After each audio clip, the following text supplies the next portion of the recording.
everyone, welcome back to another car chat. I think this may replace my live stream on Sunday night because number one, my live stream on Sunday night is for shipping and I'm not selling hardly anything, so there won't be much to ship. And I do have a topic, but I think I'm going to talk about that here while I drive to my parents' house. They live about an hour away. It's really cold in here. It's 55 degrees outside, which isn't that cold, but my car is cold. So, the topic of this car chat, well, there's all kinds of things I'll talk about personal stuff at the end. By the way, our friend Maggie Doodle is not feeling well.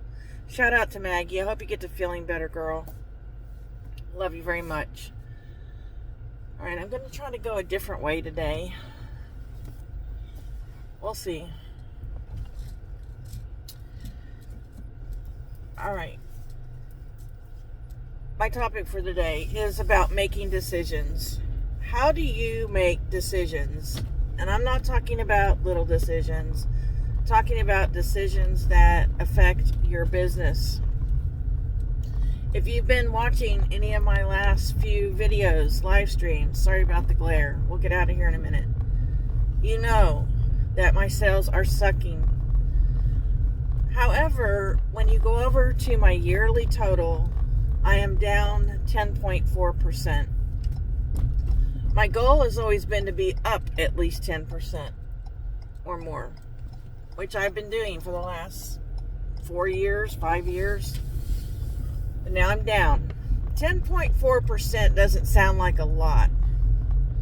But when you're looking at your bank account, it's bad.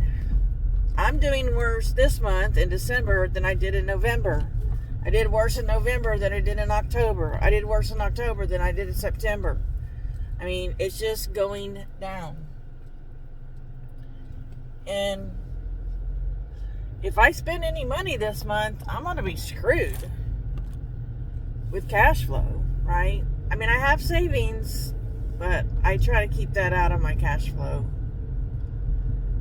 I shouldn't have to be, if I'm profitable as a reseller, I should not have to be dipping into savings for anything. I should be putting money in there, right?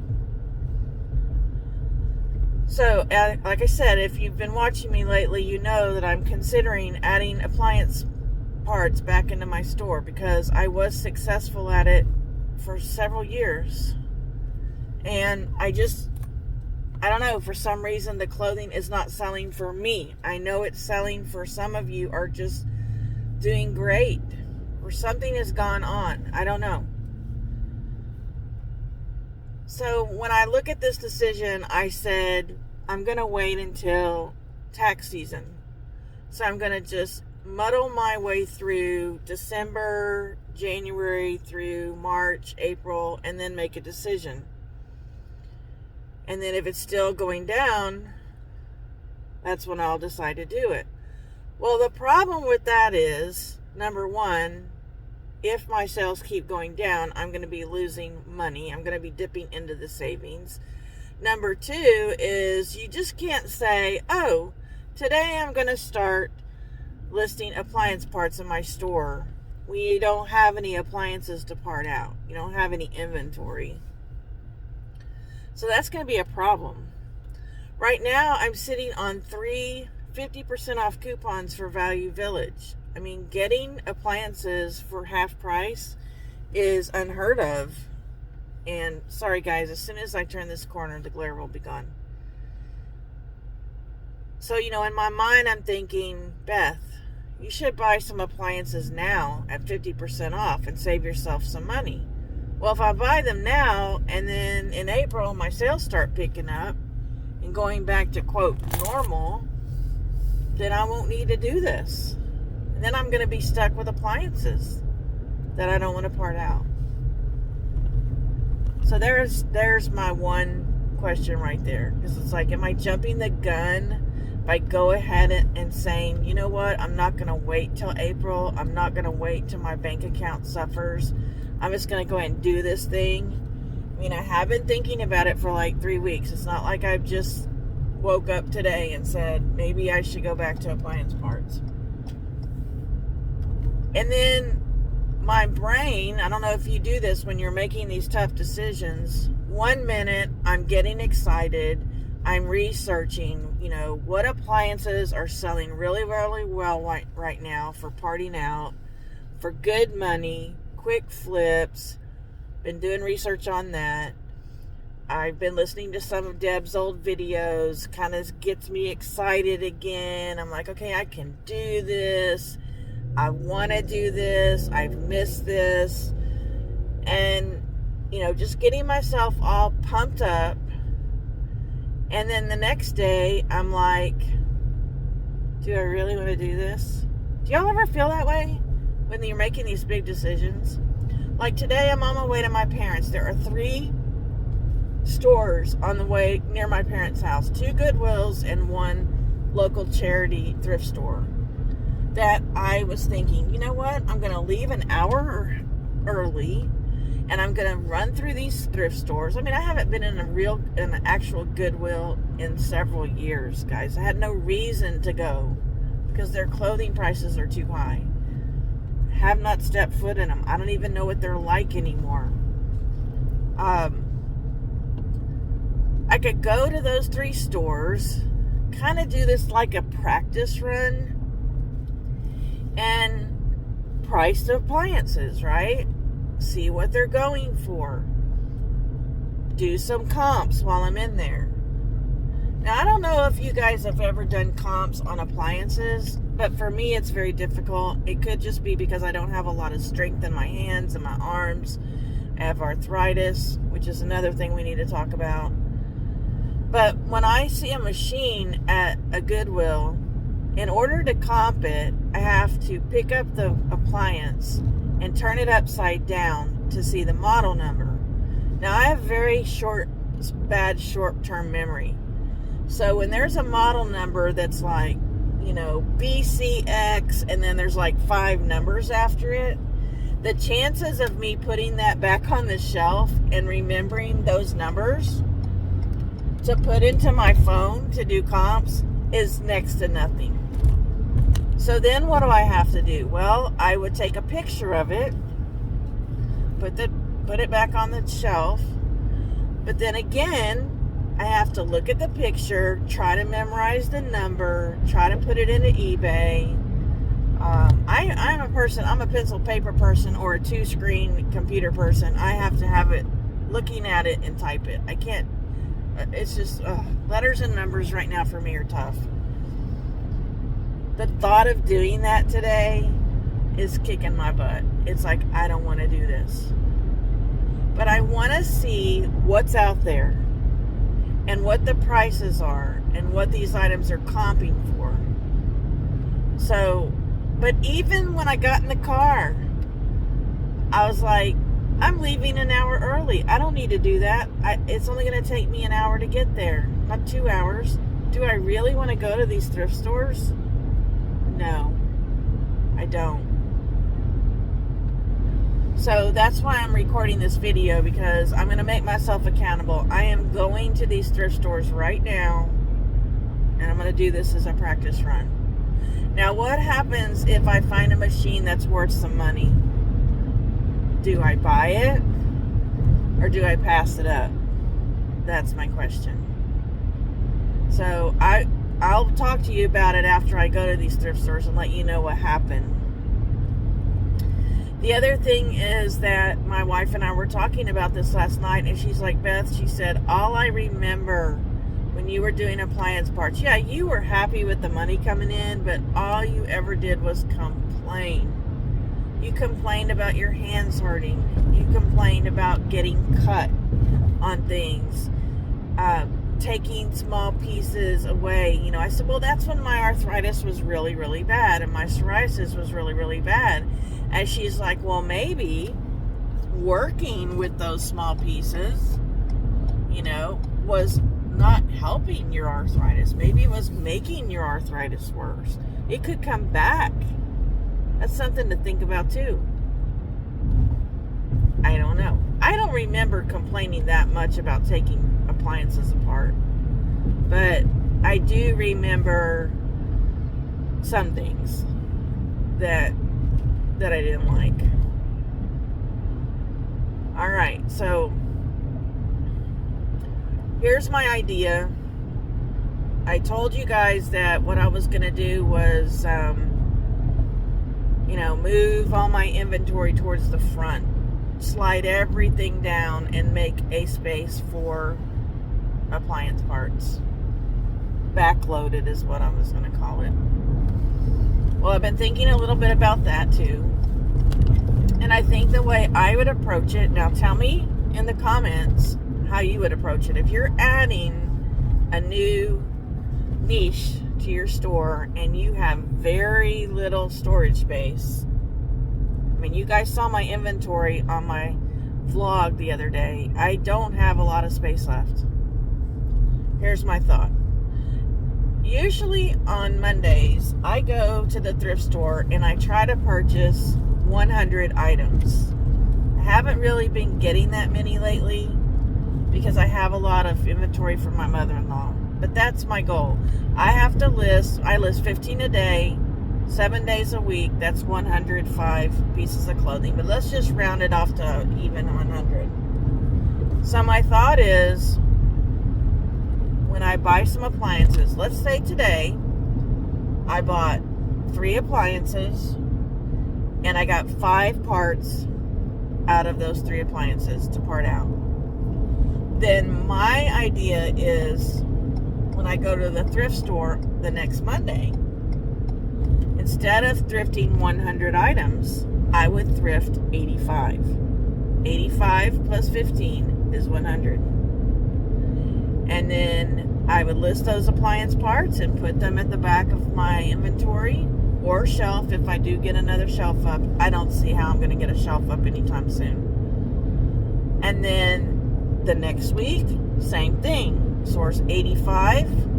Or let's say that week I found 2 appliances and I got 10 parts off of it. So then next week I would thrift 90 pieces of clothing. And then I would put the 10 appliance parts on the shelf. And gradually consolidate my clothing. My goal would be to have half of my store be appliance parts and half of my store be clothing. I don't know. These are the kind of decisions that keep me up late at night. And I think what's going to help me today is seeing how I feel. Seeing what is available to me in my area. Now, the other problem is when I go to the bins,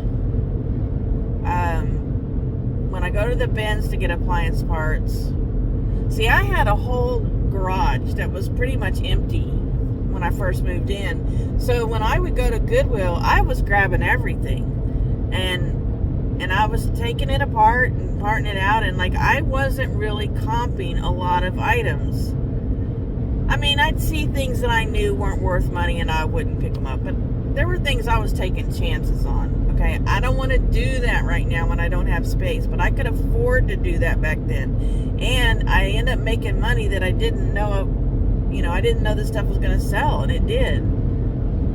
But again, when you go to the bins and there's a machine in there and the pieces are all strung all over the place, comping those is very difficult because you have to grab all the pieces while you're there.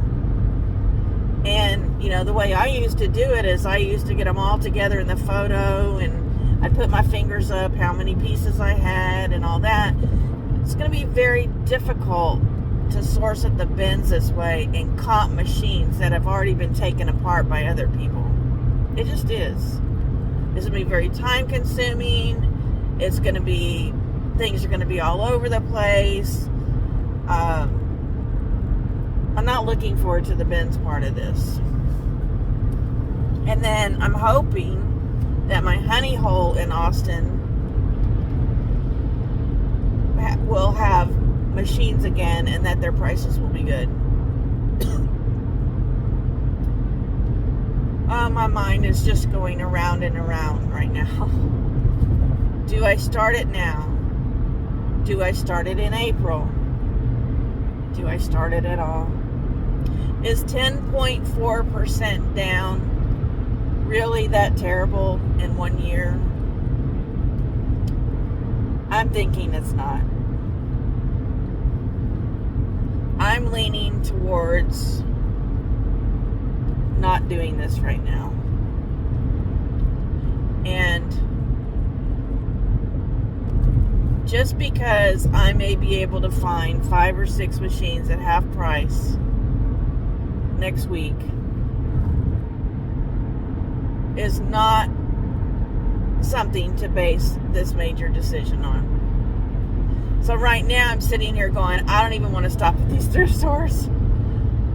But I've told my parents I'm not coming until noon. If I show up early, they're not going to like that. They're planners, okay? My dad is a planner. You show up when you say you're going to show up, you know?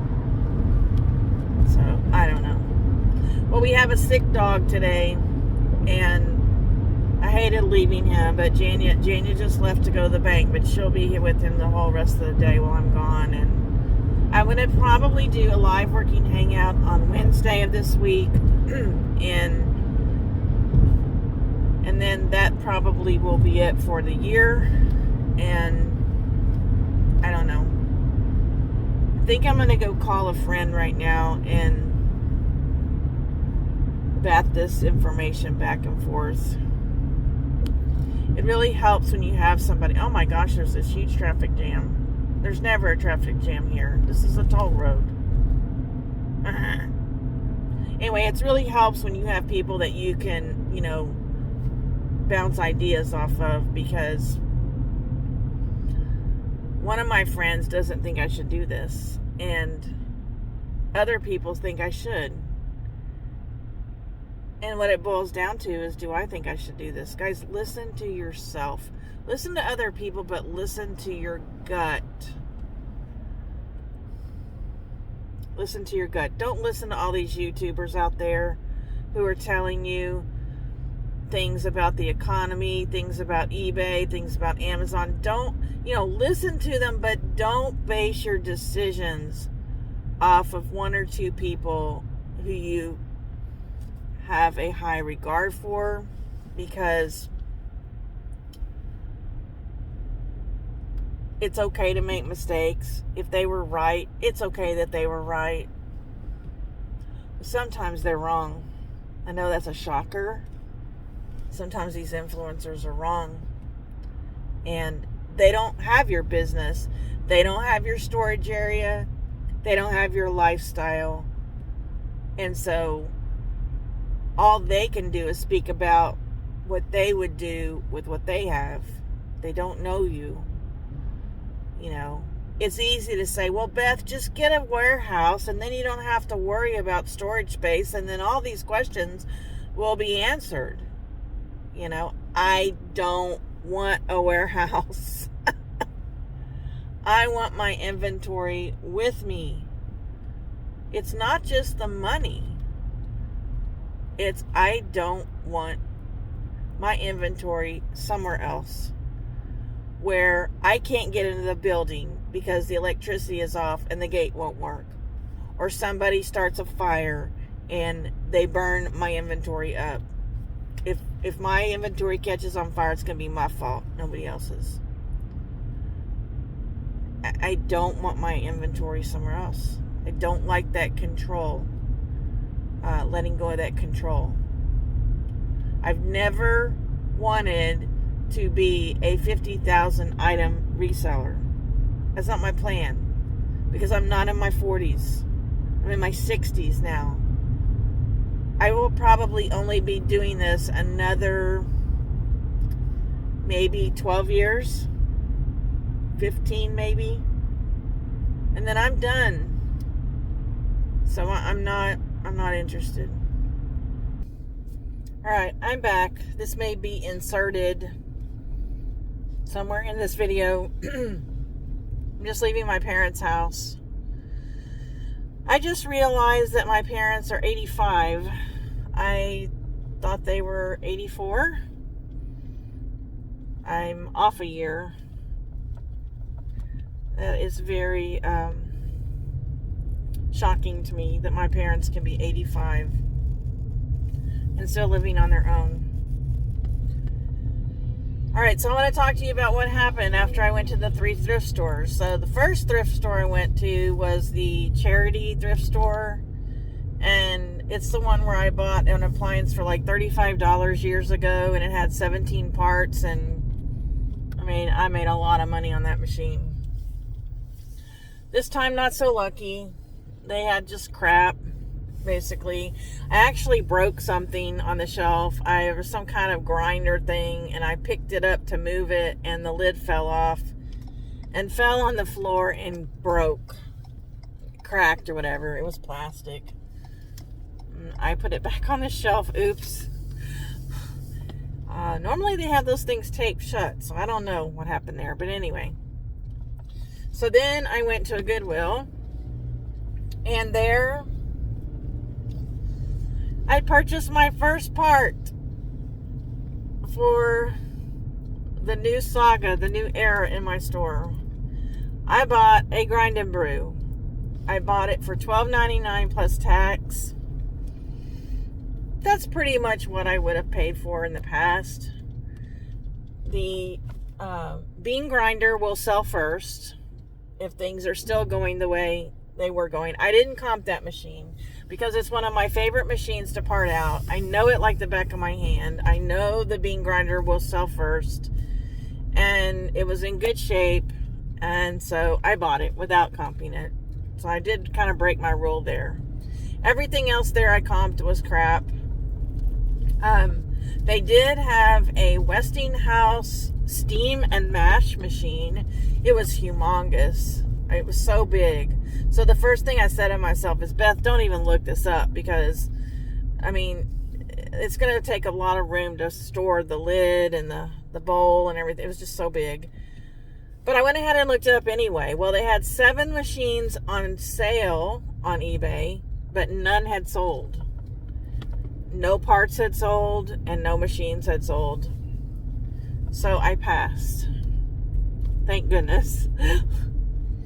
The last store I went to was another Goodwill, and I was really striking out there as well. Excuse me. But then, as I was on my way out, I happened to look over at another shelf that wasn't even for appliances, and I saw a Ninja machine, and it looked pretty good. It looked, had a lot of parts on it, and it was in good shape. The only killer was they wanted $24.99 for it. But I went ahead and looked it up, and it was just the water receptacle will sell for what I bought the machine for. And when I was doing comps the other night, just to see what brands are selling really well, Ninja was one of them. Now, back 2 or 3 years ago, I couldn't sell a Ninja for anything. But obviously things have changed. So, yeah. So before I went in, I talked to my friend, because I was still not sure what to do. This is the friend I was telling you about who told me she just thought I needed to stick with clothes. So I thought she was going to be a little upset with me that I was even looking now, because I had said I was going to wait till April. And she and I had about a 30-minute discussion about this. And she said, Beth, she said, I know I told you that, but I have the right to change my mind. And she says, I think you needed to do it now, not wait. You need to offer variety in your eBay store. Because if one thing is not working, you will have something else to fall back on, and vice versa.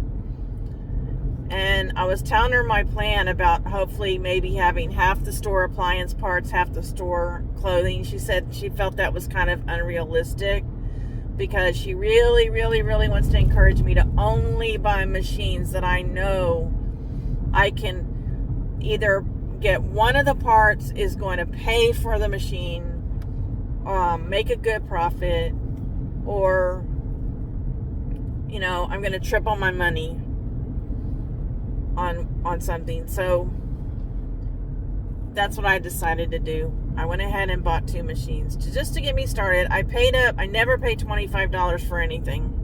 Can't believe I did this. But it's practice, and my blood pressure went up.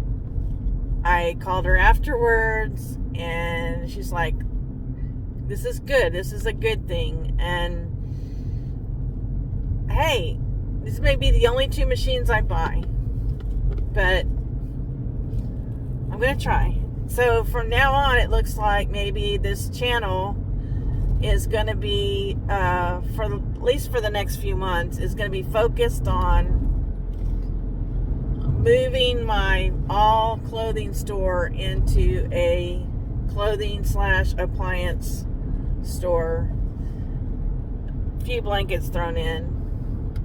You know, maybe we'll have some contests. Which part is going to sell first? Which part is going to be my very first part I sell?